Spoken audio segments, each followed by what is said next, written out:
Hello, everyone. I'm Meto Koloski, President of the United Macedonian Diaspora. Welcome to our second of 4 UMD Generation M virtual hours with Mario Christovsky of the growingly popular YouTube series, Mario's History Talks, on the topic of Macedonians in the pages of the Bible. With this being Holy Week and Sunday Orthodox Easter, this topic could not be timelier. Please feel free to take to social media with hashtag Mario's History Talks and at UMDiaspora and at Gen Macedonia to share about tonight's event. Last week's virtual hour on 10 things that you can pick up right now to learn about Macedonia can be found on YouTube as well as on UMD and Generation M's Facebook pages. It's already received over 4,000 views in less than a week. Everyone has been muted, and if you have any questions, please write them in the chat, and Mario will try to answer as many as possible. A few announcements before we turn it over to Mario. This past Monday, UMD Generation M launched a super exciting new Emerging Leaders Mentorship Program. If anyone would like to be a mentor or be a mentee, please visit UMD's website or click on the link we will share in the chat shortly. We have already received a lot of interest and can't wait to pair up prospective mentors with mentees. This Friday, April 17th, is the deadline for nominations for UMD's Macedonian Diaspora 40 Under 40 list and UMD board positions. If interested, click on the links in the chat. UMD is currently running a Macedonians Count US Census campaign. If you reside in the United States, please make sure to write in Macedonian under question 9 on the US Census, from which you can fill out online at my2020census.gov. Now, I would like to invite Philip Yotevsky, who was a former Generation M Global Chairman, to make an announcement for the group before we turn it over to Mario. Thanks so much, Meto. My name is Philip Yotevsky. This is Kristina Dimitrievsky. We are a part of Generation M, and we can see a couple of other folks in Gen M here. Hey, Yana, how are you? But we at Generation M have been thinking of ways to pass the time and be productive at the same time. What could be fun that we can do virtually and sort of learn a little bit something new about our culture, our history, that we are very, very proud of. So we have had the idea of coming up with a Macedonian trivia night. So basically the format would be just like a trivia night that you would go to at a restaurant or bar, but it would be conducted virtually over Zoom, and you would get your friends, form a team.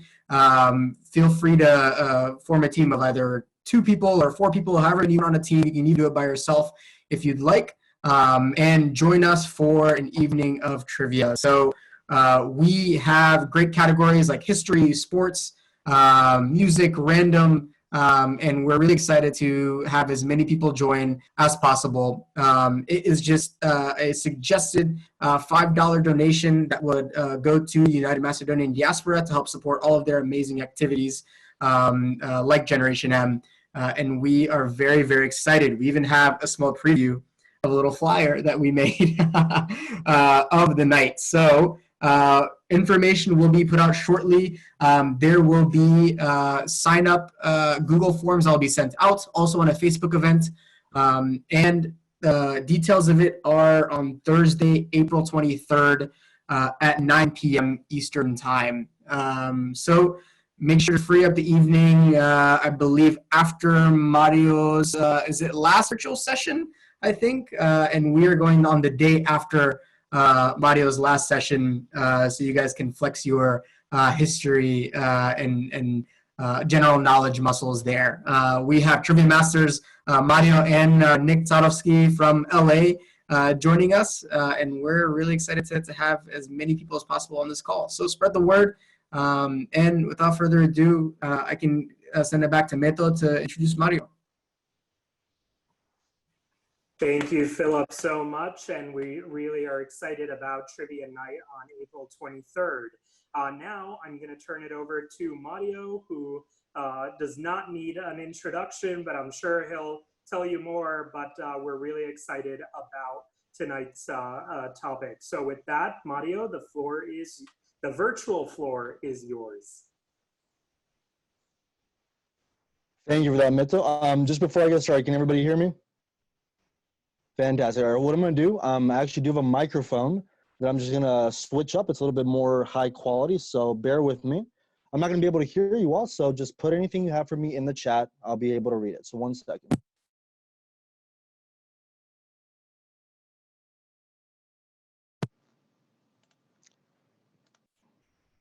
You guys still hear me? Fantastic. Sounds a little bit better, doesn't it? Good to hear. Well, I appreciate your time tonight. Really do. Great to see a lot of returning faces, as well as some new faces as well. For those that don't know me, my name is Mario Christofsky, and I think with coronavirus the way it is, if we don't know each other, we definitely will in these coming days. So do appreciate giving me your time of day today. So just before I do get started, just kind of want to give you a little idea of what we're going to be talking about and just some parameters. It's a nice little cozy chat, nothing too high tech or too in depth. So it's going to be a very surface level analysis in terms of what we're going to be talking about, i.e. the Macedonians in the Bible. So I'm just going to give you two little footnotes just before we get started. I'm coming at this. I am openly Orthodox Christian, but this message and what we're going to be talking about can be applied to believers and non-believers alike. And I'm hopefully going to be able to explain to you why our religious history does make an important part of who we are as Macedonians. So I'll be talking about some things out of the Bible from an Orthodox perspective. I'll do my best to keep it neutral and just give you an objective analysis on it as well. Now, when it comes to Orthodoxy, I call myself an amateur Orthodox Christian. So there's many out there much more qualified than I am to speak on the topics of the faith. I'll do my best here to represent it in a fair manner. And if you do have any questions about faith, I do encourage you to speak to your local priest or anybody that is in the Orthodox Church. Now, secondly, the topic is called Macedonians in the Bible, which is a great topic I think is not nearly as discussed. But I do want to kind of, like I said, set the parameters of what that idea of Macedonians in the Bible really means. So yes, they are Macedonians. They are our ancestors. There is a blood lineage to these people. However, we really should look at it as just a blood lineage. For all intents and purposes, the people that were called Macedonians in the Bible and us today, we have very little connecting us besides our faith, which I think is the strongest claim to actually who we are. So there is a blood relation, but just keep in mind that the Macedonians in the Bible are from a very different time period, very different circumstances that shape them. So it's nothing weird, nothing rare in history. The French today are descended from the Gauls. It is mostly a blood relation. They don't speak the same language of the Gauls. They don't have the same culture as the Gauls. To them, they're basically an extinct people, even though they are related to them. So look at that same kind of general framework as the Macedonians. And what I'm going to be talking about here is the contributions of the Macedonians in the Bible. But by no means do I want to convey the message that Macedonians are this exceptional, chosen God's people, superior to every other human race on earth. I've seen that from a lot of Macedonian historians that have espoused those views, and I'm not a fan of them. Macedonians have a unique history, and I'm going to be talking about it, but by no means do I want to let the message out that we are in any way superior or have an elevated status based on who we are. We do have a contribution to human history, but just keep that in mind. So that's enough of my spiel. Let's get started. So first of all, a little bit of a pop quiz. I am joining you, as you can tell, obviously, from Ohrid. Just, took time out of my day because I love you. Can anybody tell me in the chat where I am located currently? What is this landmark, this famous Macedonian landmark?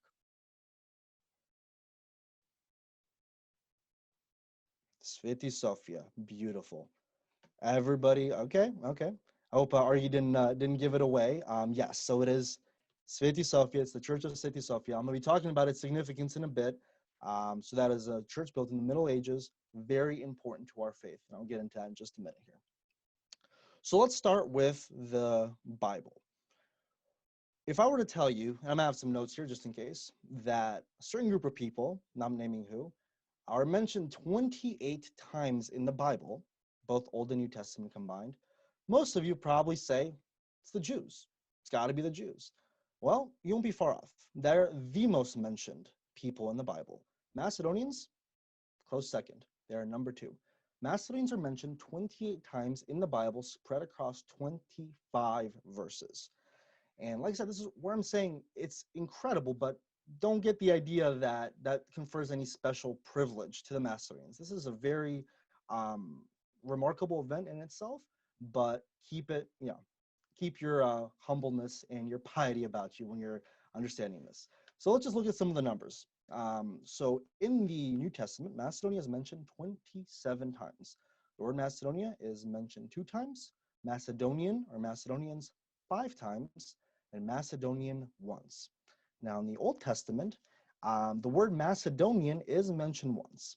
And this is a bit of a difference that we have with the Protestants in some Catholic churches, I believe, in terms of what books compile the Old Testament.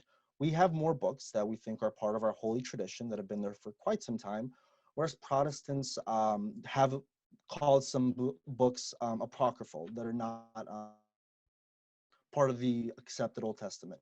But I digress. One of those books is the book of the Maccabees, which talks about a Jewish revolt against the Hellenistic rulers. And in that book basically starts from the very beginning, talks about a Macedonian history they may know of called Alexander the Great. So Alexander the Great is mentioned in the accepted Orthodox Bible, and I'm just going to give you that reference right here.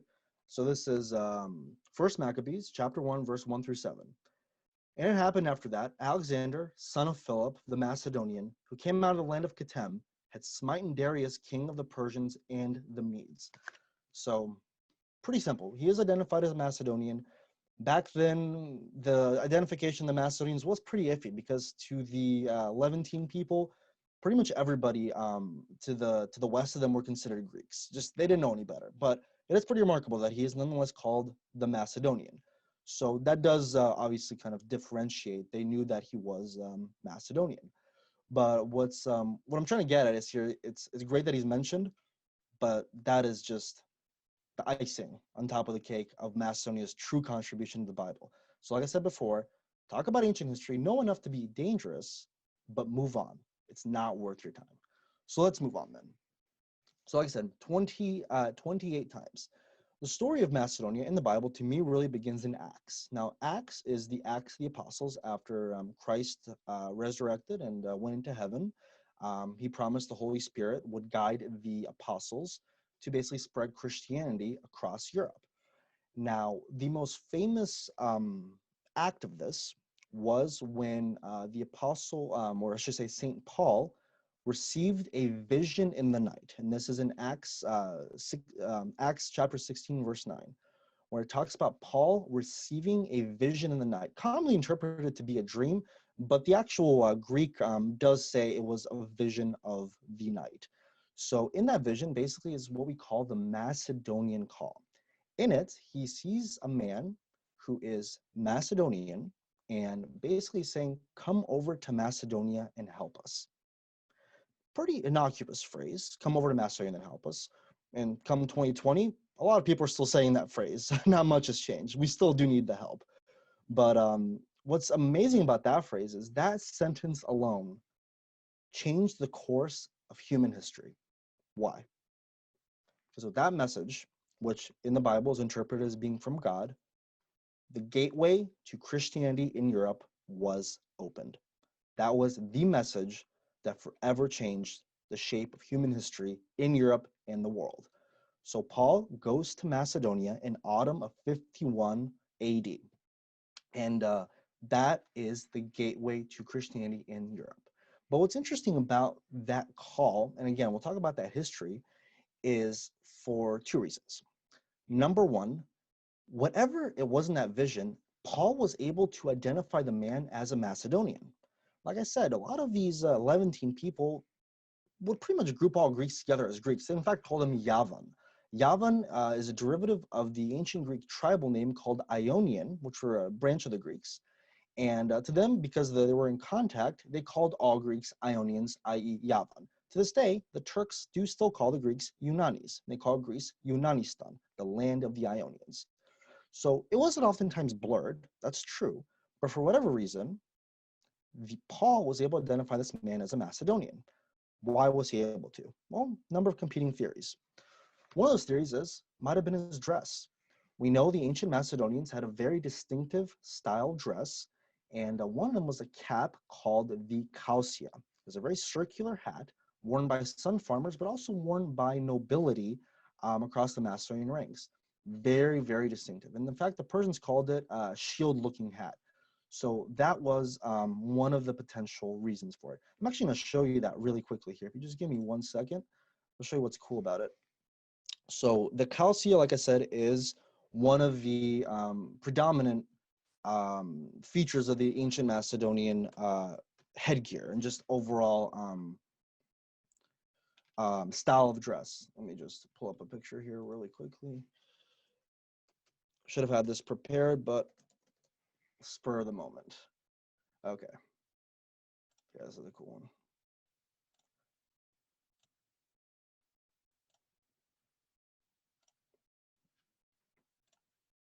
Okay. So this is the kausia. Little distinctive hat.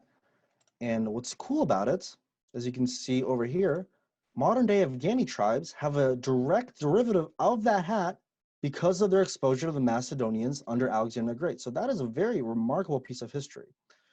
So that is one of the potential theories as to how he was able to recognize him as Macedonian. Second one could have been his speech. We don't know what the ancient Macedonian language was like. We know distinctly enough that Greeks weren't able to recognize it, but for some reason he was able to recognize this man as a Macedonian. Now, second thing that's really interesting about this is the wording. Now, the word of God is true and it's unchanging, but there is in a lot of Bibles what I would consider a mistranslation of what it exactly says. So a little bit of a bonus. I'm actually going to be teaching a little bit of ancient biblical Greek. Say you know a little bit something. It won't be too much though. There is a debate whether the proper translation should be a man of Macedonia or a Macedonian man, because that is a difference. Greeks will always say, and Bulgarians, that Macedonian was always a regional identity, never in anything besides that, anything tribal. It was always a regional identity. In a lot of translations, you do see it say a man of Macedonia. But let's take a look at that. So I'm going to be showing you just very basic ancient Greek here, and you'll see what I mean. So let's share the screen again.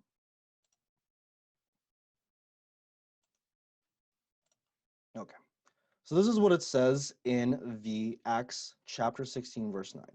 I can read it for you, won't make much sense, but we'll go anyway. Kai horama via nuktos to Paulo orthe aner Macedon tishein estos kai parakalon autun kai legon devas eis Macedonian boevison hemen. So doesn't make a whole lot of sense, but let's go over here. That word, Macedon. What does that mean? Well, the ancient Greek language was inflected. What that means is nouns will take on different endings depending on their usage in the sentence, how they were in relation to verbs and other subjects. So what we have here are the cases of ancient Greek. Nominative, genitive, dative, and accusative. Nominative basically means it's the subject of the sentence, the Macedonian. Genitive means of possession, so of the Macedonian. Dative means to or for, so to or for the Macedonian.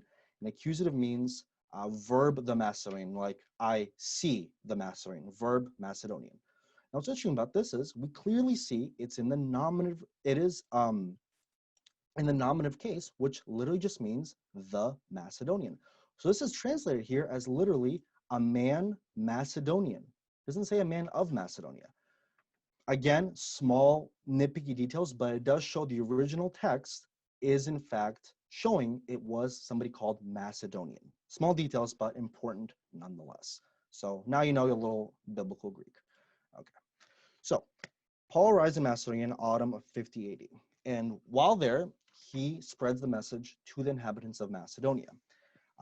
He starts in Philippi, which is in modern-day Bulgaria, unfortunately, also called Plovdiv, and basically sets up the first churches there in Philippi.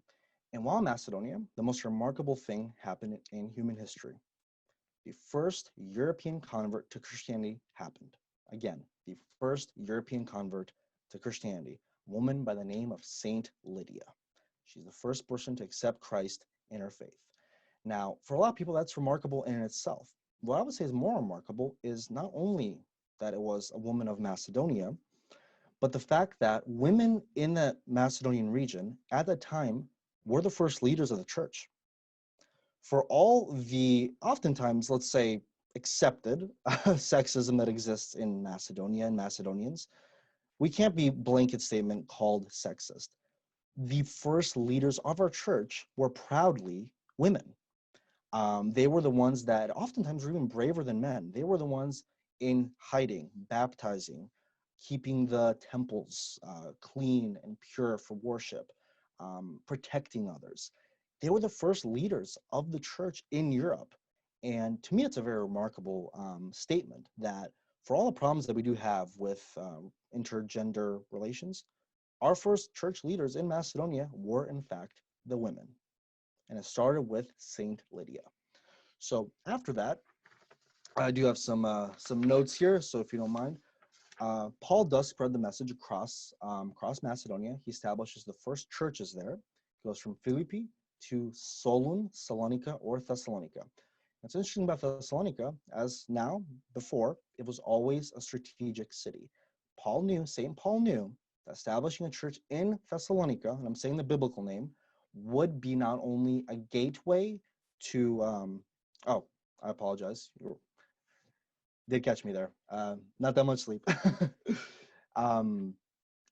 St. Paul knew that establishing a church in Thessalonica, would be not only a gateway to most of the world because of its strategic importance, location-wise, but it would also be able to be a unifying force.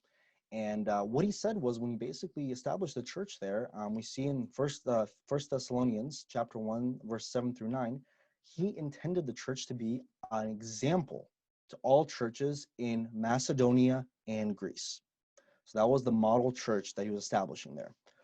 And after that, the third Christian church in Europe gets established in Macedonia. That's in Berea, by Macedonians, called Bir today. Still the name that's preserved from biblical times, which ironically enough does mean, is actually comes from an ancient Macedonian word meaning to gather, to hold, which in a biblical sense was kind of accurate. It was what held the church together was the inhabitants of the city. So a little fun fact there. So we have the first three churches established in Macedonia. During Paul's tenure in Macedonia, we can definitively state that 2 books of the New Testament were written in Macedonia. Second Corinthians was written in Macedonia to the people of Corinth, and the first epistle to Timothy, 2 confirmed books written while he was in Macedonia. Now, what's further interesting about this is his accompaniment, his followers. We can definitively state they were also comprised of many Macedonians. So we know from the Bible, the 2 of them that were accompanying him after he left Berea was a man by the name of Epaphroditus, try saying that 3 times fast, and a man by the name of Clement. So one of the most popular Macedonian names, where Saint Clement gets his name, still preserved very heavily in the modern Macedonian people. I would argue probably more than most Balkan people. I mean, that is a very uniquely high frequency amongst Macedonians. Started out of the Bible. That was a man, and these are men that are confirmed to be Macedonians of the time period. So already we see great traction being formed in Macedonia. And after that, obviously, Paul does venture into Greece, also called Achaia, just based off the Roman provinces. And again, the Bible does differentiate between Macedonia and Greece. So let me show you just another quick example. And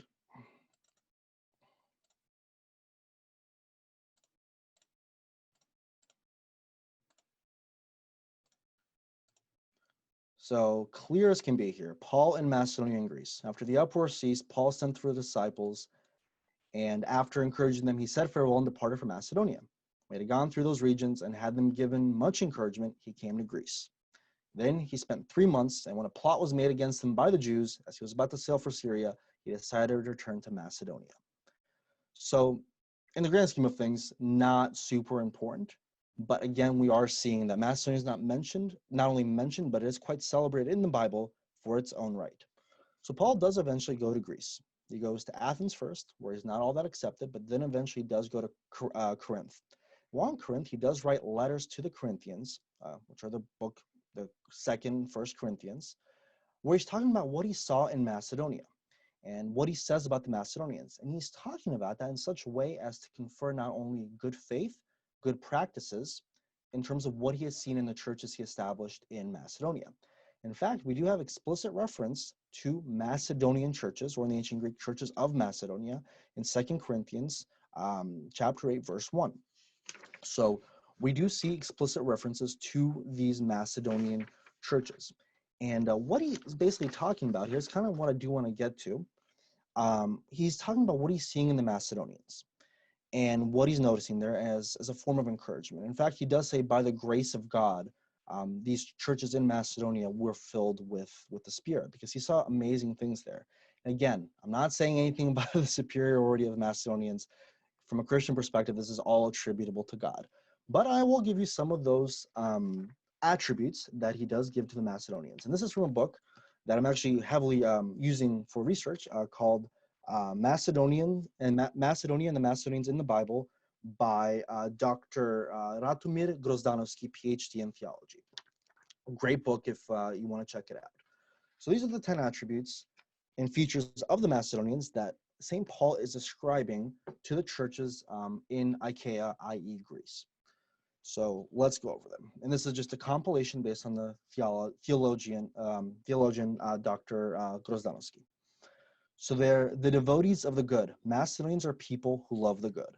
Which, simple enough, but to me it does confer a lot about what we're after. We're not after, even in a modern sense, not after extravagant lives. We're not after the riches, the yachts, the opulence. For most Macedonians, they do desire the basics of life. Good family, tradition, culture, and enough to get by. That's what it takes for most Macedonians to be considered fulfilled and happy. We don't ask for a whole lot. And it's been an issue, obviously, and we're wrongly blamed of wanting too much. But that's what he saw back then. And I think to a degree it does still ring true. So as I go through this list, honestly, just ask yourself whether you see these traits in not only yourself, but the modern Macedonian people. Like I said, it is a blood lineage, but it's up to you now to see what attributes are still relevant and prevalent in the modern Slavic-speaking Macedonian people. So let's go on.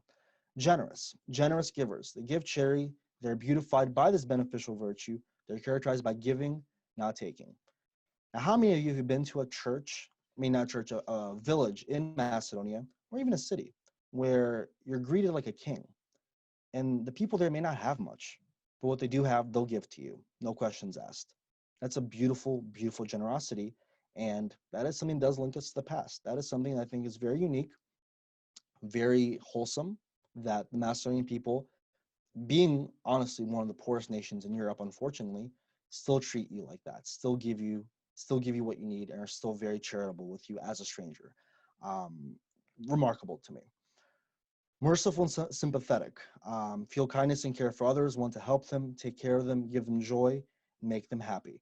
To me, that does confer a lot, like I said, in terms of our history. We've always helped not only ourselves, we've also helped the strangers. We've helped the people that came to Macedonia. I mean, we've struggled with it, as you can imagine, but it's always been a work in progress. Gracious, good people. This is number 4. Tender hearts and compassionate. Again, kind of reiterating that. Self-sacrificing. In a Christian faith, there were a lot of martyrs in Macedonia, but in a modern sense, we still have martyrs for our Macedonian identity and even times our faith. So Macedonians have always been willing to sacrifice. That part is true, and I hope you see that as well. Eager and self-initiative. They don't want to be assured and beg to give to charity, but they accomplish the benevolence with eagerness. How much that rings true for today? Like I said, it's a work in progress, but to me, it's hard to say that Macedonians are not a generous people overall. Warm-hearted, this is number 7. They beg the apostle to accept the benevolence, which shows their willingness to serve others from the bottom of their heart. Again, service and charity. Number 8, generous. Again, kind of reiterating the same stuff here, giving more than they have, more than they take, good-hearted, the desire for good. To me, that does spell a lot. I mean, you look at our history, I mean, especially with let's say the expulsion of the Jews. I mean, they came to Macedonia in the late 1400s. Those were the only places they found refuge. I mean, it was partially, yes, because of the Ottoman Empire, but there was no record of anti-Semitism growing in Macedonia. They were never kicked out of Macedonia. They were considered just new Macedonians. So it's that spirit of generosity and openness that I think has guided Macedonians for a lot of their history. And I think that's a very good example of it. It's the only place that they found refuge. They became Macedonians and loved the land enough to want to actually fight for it in the Ottoman struggle. And finally, number 10, their will matches God's will. And with that, when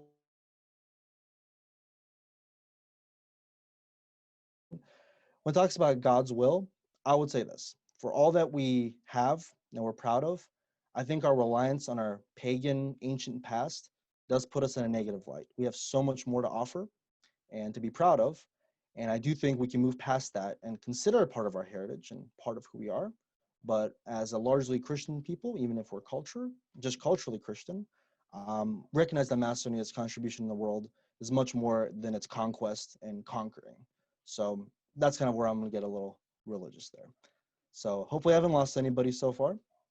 That's kind of the first part of wanting to talk about. So to reiterate, the gateway to Europe, the gateway to Christianity in Europe was Macedonia. The first leaders were the women of Macedonia, those that accompanied St. Paul, and in many cases, the attributes of the churches, the first three churches formed in Macedonia, became the basis for Christianity in Europe. Now, I do want to move on to a second topic here, and I had to beg Meto for this, and he graciously accepted, to kind of shift gears a little. I do want to talk about the status of our modern-day church and why it not only is an integral, inseparable part of our identity, but also why it has been the source of our lack of identity as well. So, bear with me, it's all going to come together eventually. Like I said, this is St. Sophia in Ohrid. This was the seat of the Ohrid Archbishopric Church. After the churches were formed in Macedonia, this gave ground to the eventual, what's called the Justinian Prima church that was formed in the 6th century by Justinian, which maybe Macedonia may not be. But that was one of the first kind of autocephalous churches that were formed. That eventually did get lost to history. But what's relevant about that is what happens in the Middle Ages. And you'll see, like I said, it's all going to come back. The Middle Ages are, for all intents and purposes, the ground zero of the problems we have in our identity. So let's take a step back. In the 6th century, we have the what we call the Slavic migration, which I disagree that it was a migration, but there was definitely a political and linguistic change in Macedonia. Not demographic necessarily, but there was a change. And shortly thereafter, we have, let me just make sure I get my dates here correctly. We have in 679 AD, the first wave of Bulgars from Asia coming into Macedonia in the Balkans and creating an empire. And basically to solidify their claim on Macedonia, they became Christian. They were crowned and became Orthodox, took on Slavic names, took on the Slavic language. Macedonia was an integral part of that Bulgarian kingdom. And when it was part of that Bulgarian kingdom, that's one of the first instances of where the line began to be blurred between Macedonians and Bulgarians. Now that Bulgarian empire did last for quite a while, but eventually was destroyed by the Romans. And in its place, Tsar Samuel, who may have been Macedonian, may not have been, did fill that vacuum and created his own empire centered around Macedonia and stretching all the way down to Greece. Now, two problems there. First, he did call his empire Bulgarian. He may not have been Bulgarian. The inhabitants weren't Bulgarian. We know this just from history. He called it Bulgarian because the Bulgarian Empire was recognized by the Romans. And to confer that legitimacy, he wanted to carry it over. He called his own empire Bulgarian. Mistake number one. Second mistake, I won't call it a mistake, but politically it was. He did establish the Ohrid Patriarchate Church. Now, the Ohrid Patriarchate Church was centered in Sveti Sofia.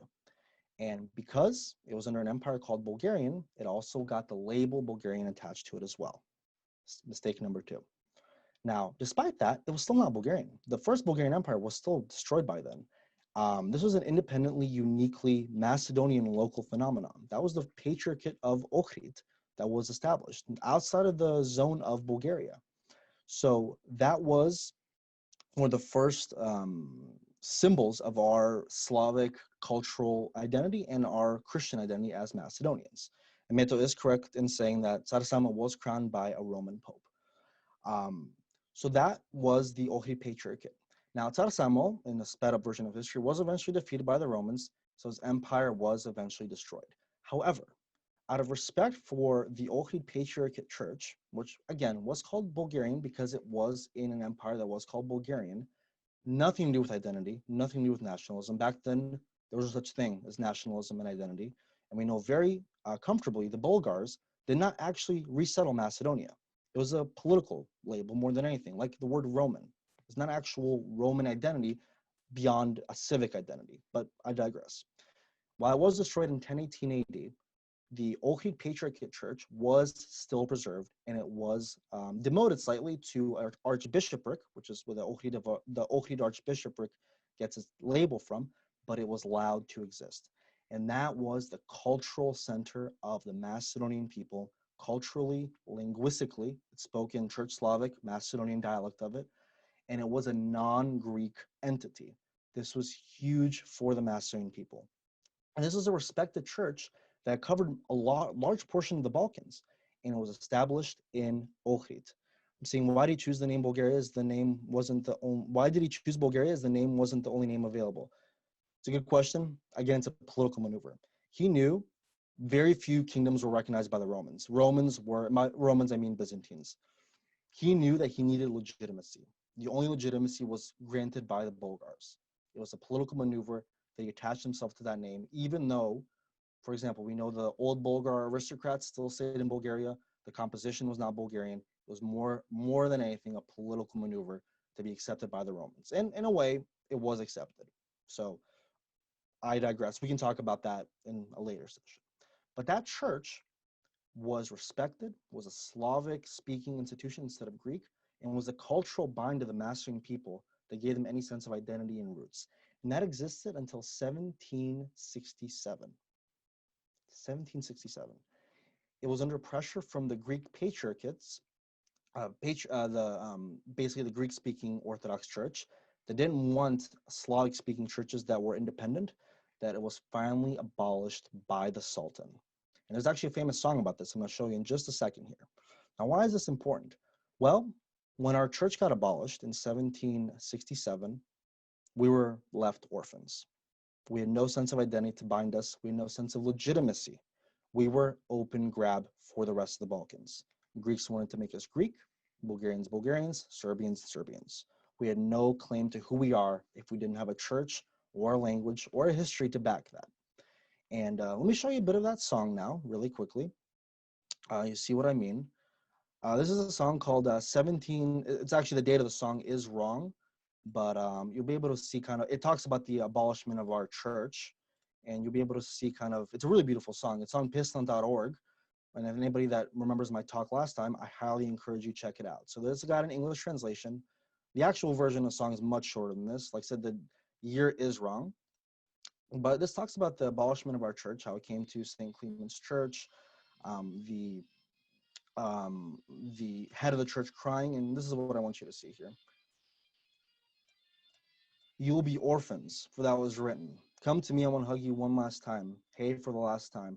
A black sorrow overwhelmed, old young men and women, everyone is praying with hands, shed tears, shed tears. So basically showing, again, they're going to be orphans to the rest of the people. And right here, he'll send Greek bishops with faces like saints and hearts like wolves. They'll strangle and shave you, milk your blood, milk your blood. There's going to be disagreements and discords, hate between father and brother. I mean, how many times in Macedonian history has one family, I mean, historically, somebody becomes on the Greek side, somebody goes on the Bulgarian side, somebody comes on the Serbian side, and the whole family is destroyed. That is our history. But unfortunately, that began with us under the abolishment of our church. That is the sole unifying force of the Macedonian people. So what happened after that? Well, the Greeks started to forcibly Hellenize us, speaking Greek in merchants and the arts and in open spaces. Greek was the language of use. And it wasn't until the late 1800s, 1891 to be specific, when the Bulgarian church regained its status as the exarchate church. Don't understand what that means. It just basically means it was an independent church again. The Serbian church also was there. Greek church had long existed. And Macedonians were starting to wake up and see that their identity was separate from the Bulgarians and separate from the Serbians, and especially separate from the Greeks. And the Bishop of Skopje, a man by the name of Theodosius, in 1891, wrote a letter to Rome, to the Catholic Church, asking for the restoration of the Ohrid Archbishopric Church. And I'm going to show you that letter really quickly here.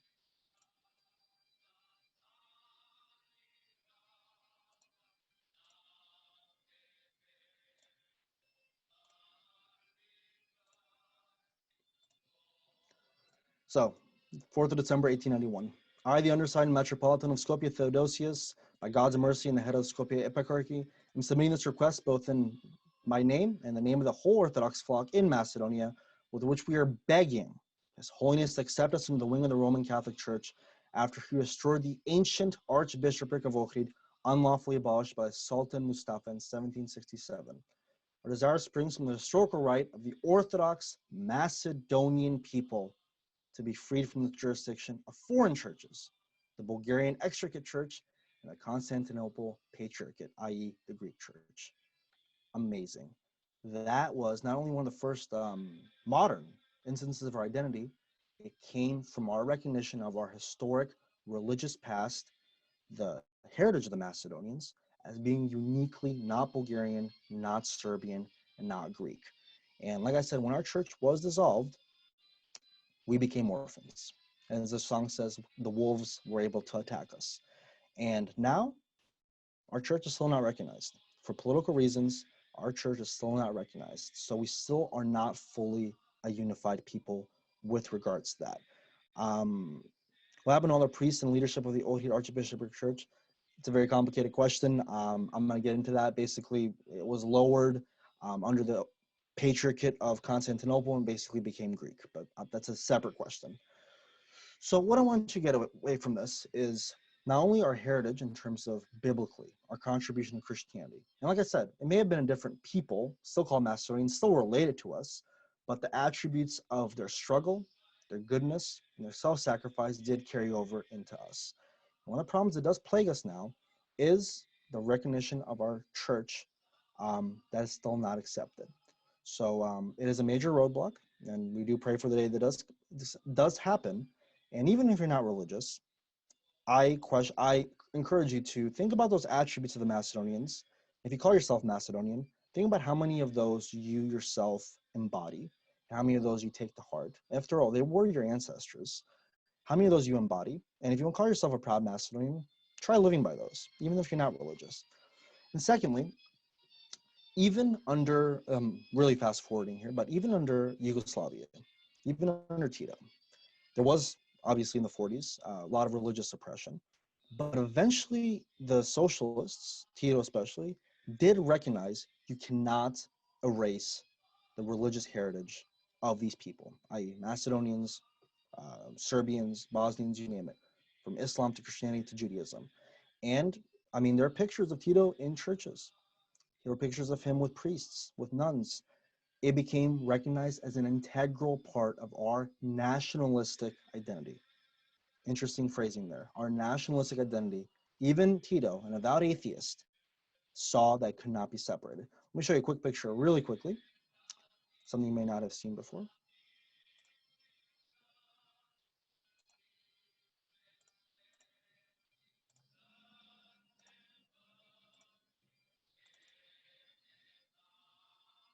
So there is Tito in a Macedonian church, giving a tour there. As much as you see the Soviets killing priests and burning churches and turning them into secular state institutions, not the case in Macedonia. There's another photo visiting churches. So what I'm trying to get at is here, even if you don't believe, there's still ways you can act to give glory to your ancestors, and you can still recognize the fact that despite all that we've come through, and still going through, the fact that our church has been the sole binding force of our identity, the fact that it's in jeopardy today is the cause of a lot of our problems today. So I would say act in accordance to how our ancestors did act. Let's organize, let's work, let's support our churches, let's support our institutions like UMD that help our community in a positive way. And let's not lose sight of the fact that we have a great and glorious contribution to the world. And that's something you have to carry on. It's something you have to carry on. It has to carry on to your children.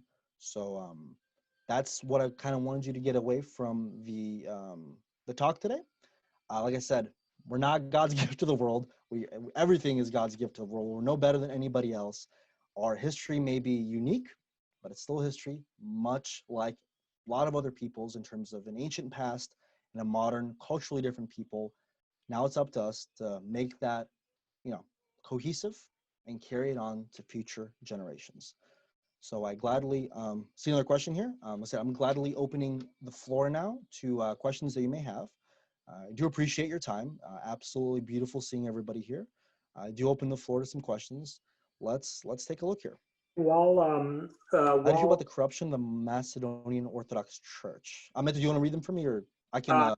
Actually, before you get to, while people are asking some questions, I wanted to mention one. Thanks very much for bringing up Lydia of Macedonia, which is a very common name in Macedonia, and one of our board members has that name, and many people that we know. But last week, actually, April 9th, was St. Lydia Day, and so she was the first Christian baptized in Europe. But earlier, when you were talking about the patriarch of Ohrid, I think, we could definitely discuss Tsar Samuel and his role and all that, but we definitely can't ignore the role of Saint Clement and Naum of Ohrid, and the first Christian university in Europe, one of the oldest, actually probably the oldest in Europe, out of Ohrid, and where they baptized 3,500 people in the lake in Ohrid. And actually, he was the first bishop of Velika, which is current day Belica, Macedonia, which is in the mountains in between Kičevo and Ohrid. So just wanted to throw in that fun fact. But beautiful discussion for our next topic, honestly. Can only do so much in an hour. I like that, though. Definitely. Well, I think there's a question here. Yeah. Feel free to take that. All right, let's see here. Again, I am coming at you as not a theologian nor a religious scholar, so take everything I say with a pretty big grain of salt. What can we do to help the cause of modern recognition of our church? Again, I'm not a theologian, but I've talked to some priests on this. Everybody knows the Russian Orthodox Church. Do you know its name is not the Russian Orthodox Church? It's the Patriarchate of Moscow, not Russia. One of the ideas that has been flouted has been restoring our original name, the Ohrid Archbishopric Church. It's a city in Macedonia, just like Moscow is in Russia. And everybody would still call us the Macedonian Orthodox Church colloquially, like everybody says the Russian Orthodox Church. But with that, the Macedonian Orthodox Church technically only has its roots nominally in 1967, when it became autocephalous or independent. The Ohrid Archbishopric Church has its roots to Justinian, to the 600s, to the 500s. So that is an option. I don't know how the religious machinations of the church will operate, but a lot of priests I have spoken to and a lot of very knowledgeable people have discussed that idea. Maybe a bitter pill to swallow for some Macedonians, but at least we'll be in communion, and that does actually make our identity a little bit stronger because it is a bit further reaching than our current name. How do you feel about corruption in the Macedonian Orthodox Church? The church is a mystery, and I mean that in a religious sense. It's the abode of the Logos, the Holy Spirit that was given to the apostles, but it still has man-made imperfections.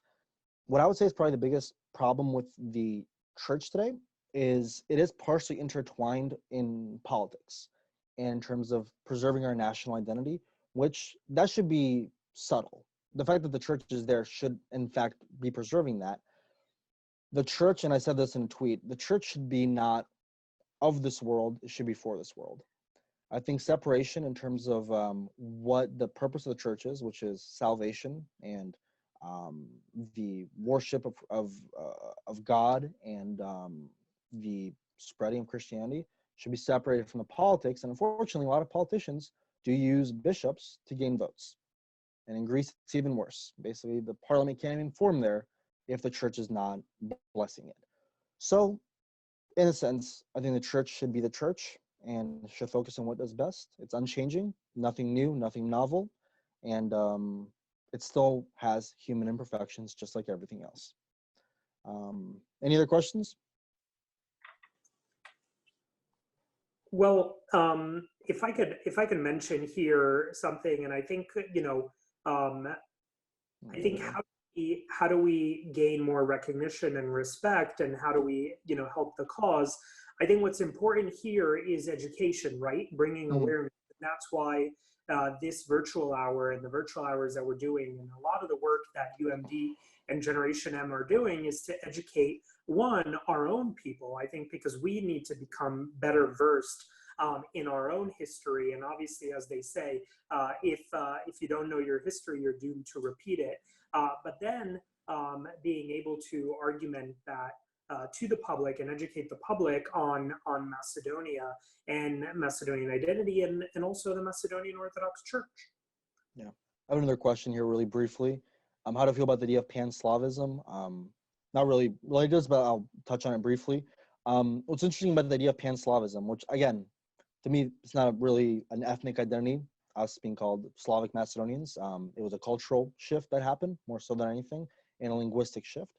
It was our Slavic identity that made the Macedonians initially reject the Bulgars that were Asians, obviously, and pagan.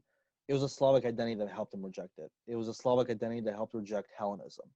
And to me, it's not so much the idea of pan-Slavism, but the so-called South Slavs of the Balkans. They're mostly indigenous people. I mean, yes, they're called Slavs, but they're mostly descendants of the original Paleo-Balkan people. We're very related to one another. And I think the idea of regionalism will probably increase more in the coming years in terms of cooperation and just assistance to one another. So in a way, it has favorable attributes, just historically speaking. It is separate than the rest of the Slavic-speaking world. So yes and no. I think to me, I'm not related to a Russian. I have nothing in common with a Russian besides some words in our faith. Other people that are in the Balkans, though, we're all part of that same beautiful Balkan fabric. So a little bit more open to that and advantageous. Well, Mario, thank you so much for tonight's virtual hour on Macedonians in the pages of the Bible. Just for our audience, on April 22nd, we have another discussion called The Prince of Pirin, The Life of Yanis Sanmansky. And on April 29th, Wikipedia Warriors, The New Frontlines in the Battle for Macedonia. I want to thank all of you for participating tonight. Philip just reminded us about Macedonian Trivia Night on April 23rd, and stay tuned to our social media for the flyer and the registration link. And thank you very much to all of you for participating. Thank you, Mario. And on behalf of UMD and our Young Leaders Program, Generation M, we want to wish you and your family a very happy Easter. Be safe and healthy. Thank you so much. Beautifully said. Thank you, Mario. Have a good night, everyone.